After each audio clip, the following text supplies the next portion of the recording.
Hey y'all, and welcome to today's video. I am so excited to be filming this because it means that I've reached 900 subscribers, and I've been doing YouTube now for 2.5 years, and so it is so exciting to finally be at 900. And I'm so blown away that 900 of you care enough about what I am doing in my homemaking journey and love to stick around and watch my videos. That means so much to me. I'm so thankful for each and every one of you. So today I am doing a Q&A, and I thought this would be a fun way for you to get to know me and you to ask questions and for me to be able to answer them. So without further ado, let's get right into it.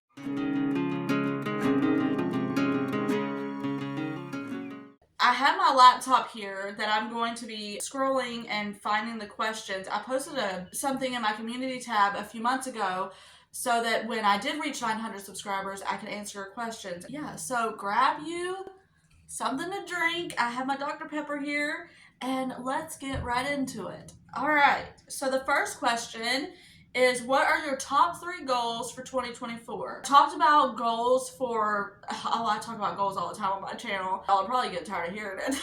But I just am big on setting goals for myself and trying to have something to work toward.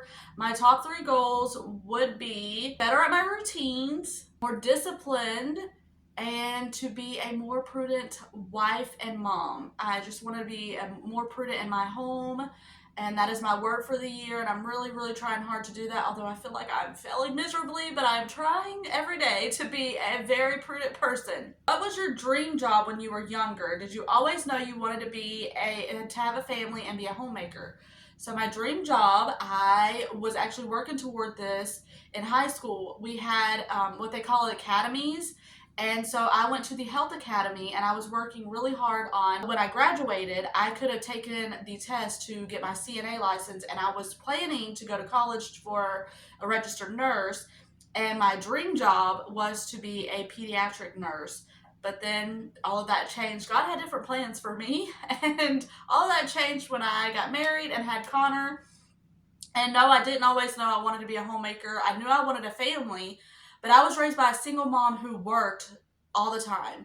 And so I figured that would be me. I would work outside the home, and I would go to work every day and send our kids to school. And that was what the vision was when I was in high school. And then I got married, and that totally changed. The next question is, what are your top 3 travel destinations? So my top 3. I for sure would love to go to Ireland. I one day would love to go to Paris and maybe even Greece. So there's my 3. How did I meet my lovely husband? So it's funny, we are from a very small town. I've known Adam for years. His brother dated my next door neighbor at one point, and then his mom moved a few doors down from us, and so we have always been around each other. And then when his mom moved next, like a few doors down from us, we just got really close. And yeah, that's how, and we were best friends. Adam and I have been best friends for so long, and I think that's what has helped our marriage so much, because we knew each other so well. And I've always told him everything. He's always been there for me. I would run to him for everything. and so yeah, everybody saw it but us. Everybody said that we were going to get married and that, we were going to be together, and we were like, what? No, are you nuts? Yeah, here we are. How long have I been a Christian? So I was raised to always knowing there was a God, and knowing that to believe in God. And when my granny was alive, she died when I was very young, I would go to church with her, but I didn't live like I should be living. And so it wasn't until Adam and I got married, and I was baptized in 2016, and that's when I really started reading my Bible every day and trying to live right and live for the Lord, and doing the best that I can to be the best Christian I can. And so I would say since about 2016 was when I really started focusing really hard on who I wanted to be, and serving the Lord. Any advice for spending quiet time with the Lord? This one is something I struggle with myself. I am in a period of time where everything is so busy, so hectic, And so I read my Bible at night. Well, it's on my phone. I read the Bible app out on my phone at night before I go to bed, because everything is just so chaotic during the day, and I'm trying to get things done. And with working outside of the home and homeschooling and homemaking and, trying to run the home and my YouTube channel and all of that, it's just very busy right now. It's a very busy season for me. But I will say the best tip I can give is just to make it a priority and say, you know what? Find pockets of time where you would be sitting down or where things are quiet for a little bit, and just say, you know what? This is the time. I'm going to prioritize this right now. I'm not going to do anything else. I'm just going to sit here and spend time in the Word and spend time with the Lord. I've had to do that because I even have a specific day set out. On Mondays, I will take those days and I will sit down, and that's when I will do like a big study, because otherwise it's just, I don't get the time that I want. I just will read a chapter at night, and I feel like that's something that I need to work on as well. So I say just making it a priority, and I'm talking to myself too, because just being intentional and saying, you know what, I'm going to sit here. I'm not going to do anything else. I'm going to turn my phone off. I'm going to just spend this time right now with the Lord. That's my best tip, and that's what I also need to do myself. What is my number one tip for saving money as a homemaker? Don't spend any. I'm just kidding. But I will say, and I talk about this all the time on my channel, something that I try so hard to do is clearance. Shop the sales, buy things on clearance, try to find things as cheap as possible.